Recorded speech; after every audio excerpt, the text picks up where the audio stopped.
ये तो सब जानते हैं कि भारत को अंग्रेजों ने 200 सालों तक लूटा, मगर बहुत कम लोग जानते हैं कि कितना लूटा। आज इस वीडियो में आपको ये आंकड़ा भी दिखाएंगे कैसे सोने की चिड़िया कहे जाने वाला देश की स्थिति इतनी खराब हो चुकी थी कि देश चलाने के लिए सिर्फ 500 करोड़ रुपए थे और देश की आबादी थी 38 करोड़। तो आइए जानते हैं आज के इस वीडियो में। सन 1608 में अरब सागर के रास्ते कुछ व्यापारियों के जहाज भारत के सूरत आकर रुक जाते हैं और यह व्यापारी ब्रिटिश ईस्ट इंडिया कंपनी के ही मेंबर थे। भारत आकर शुरुआती दौर में इन्होंने सिर्फ व्यापार पर ही ध्यान दिया, मगर सन 1616 में ईस्ट इंडिया कंपनी के नियुक्त किए गए एक लीडर सर थॉमस रॉय ने मुगल सम्राट जहांगीर के समक्ष एक पत्र लेकर पहुँचे और इस पत्र में सम्राट जहांगीर से ये अनुरोध किया गया कि हमें सूरत के समुद्री इलाकों में भारत से खरीदे हुए माल को स्टोरेज करने के लिए कुछ स्टोरेज हाउसेस बनाने दिए जाए। अब ये लोग भारत से अच्छा खासा माल खरीद रहे थे, यही सोचकर जहांगीर ने इन्हें यहाँ बिल्ड करने की अनुमति दे दी, जिसके बाद ये भारत के अलग अलग हिस्सों से चावल, मसाले, कपड़े और भी कई सामान खरीदते और इन स्टोरेज में लाकर रख देते और फिर एक साथ इन्हें ब्रिटेन ले जाया जाता था। और फिर सन 1658 में मुगल सम्राट औरंगजेब का दौर आया। इस दौर में भारत दुनिया की दूसरी सबसे बड़ी अर्थव्यवस्था थी। भारत का व्यापार और क्षेत्र लगातार फल फूल रहा था। दुनिया की अर्थव्यवस्था का 24% हिस्सा अकेले भारत के पास ही था और इसी दौरान अंग्रेज भारत से अच्छा खासा व्यापार कर लिया करते थे। मगर फिर आता है सन 1707 जब औरंगजेब की मृत्यु हो जाती है।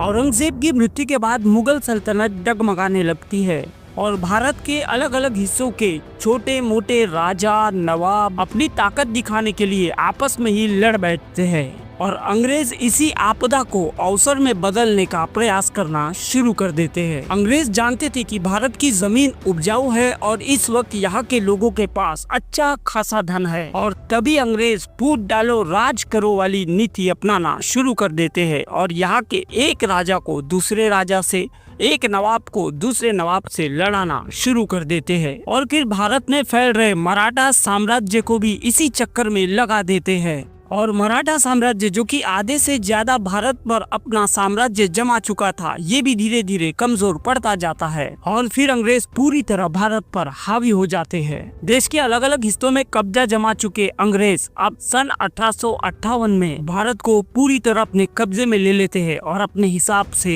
रूल करते हैं। यहाँ के किसानों से टैक्स के नाम पर उनका मुनाफा दबाया जा रहा था और व्यापारियों के माल की लूट की जा रही थी। अगर कोई विरोध करता तो उसे इस कदर पीट किया जाता कि उसे अपनी जान ही गंवानी पड़ती थी। भारत दुनिया की दूसरी सबसे बड़ी अर्थव्यवस्था के बाद सीधे ही गुलामगिरी में आ जाता है। हर तरफ सिर्फ अत्याचार, लूटमारी और जानवरों जैसा बर्ताव ही किया जाता था और ये सब तकरीबन 1947 तक चला, यानी कि 200 सालों तक। ये तो हमारे स्वतंत्रता सेनानी थे जिन्होंने अपनी जानें गवा गवा कर इस देश को आजादी दिलाई। गांधी जी के किए गए आंदोलन का प्रभाव देश के कोने कोने में पहुंचा, जहां से अंग्रेजी सरकार के खिलाफ आवाजें बुलंद होना शुरू हो गई और अब अंग्रेज समझ गए कि यहाँ की जनता अब जागरूक हो चुकी है, अब यहाँ ज्यादा दिनों तक राज करना मुमकिन नहीं है। तो अंग्रेजों ने अपना बोरिया बिस्तर बांधकर यहाँ से जाना ही ठीक समझा, जिसके बाद देश का विभाजन भी हुआ और स्वतंत्र भारत का पहला प्रधानमंत्री पंडित जवाहरलाल नेहरू को नियुक्त कर दिया गया। मगर जब पंडित जवाहरलाल नेहरू के हाथ में ये देश आया, उस वक्त भारत के पास सिर्फ 500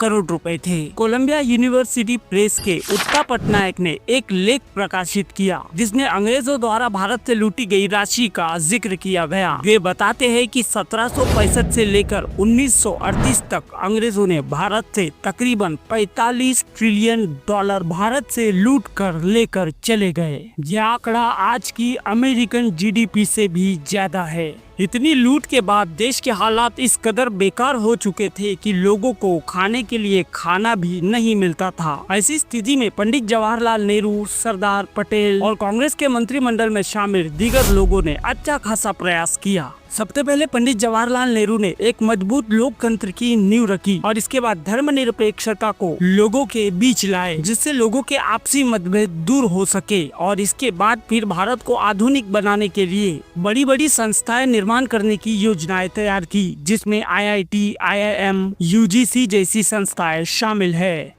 भूमि सुधार जैसा कानून लाए, जिसकी वजह से जमींदारी प्रथा खत्म कर किसानों को जमीन दी गई, और औद्योगिकरण पर बढ़िया काम किया, जिसकी वजह से टेक्सटाइल बिजनेस भारत में एक बार फिर फल फूलने लगा। इसके बाद गुट निरपेक्ष आंदोलन की नींव रखी, जिसका यह मतलब था कि ना अमेरिका के साथ और ना सोवियत संघ के साथ, बल्कि भारत अपनी विदेश नीति खुद चलाएगा। इसके साथ ही एशिया, अफ्रीका में नए नए स्वतंत्र हुए देशों का नेतृत्व करने की भी कोशिश पंडित नेहरू ने की। और इन 17 सालों में पंडित नेहरू ने देश को एक नई दिशा दे दी, जहां अब इंडस्ट्रियल और टेक्नोलॉजिकल डेवलपमेंट जमकर हो रहे थे। और यह पंडित नेहरू के कार्यों का ही नतीजा था कि जिस देश के पास महज 500 करोड़ थे, आज उस देश की GDP $4 ट्रिलियन तक पहुंच गई है, और भारत आज दुनिया की चौथी सबसे बड़ी अर्थव्यवस्था है। सल्यूट है उन शूरवीरों को जिन्होंने अपनी जानें गंवाई, जिन्होंने इस देश को आजाद कराने अपनी जद्दोजहद की, और फिर आजादी के बाद इस देश को आगे बढ़ाने के लिए अपना जीवन त्याग दिया। सब्सक्राइब। जय हिंद।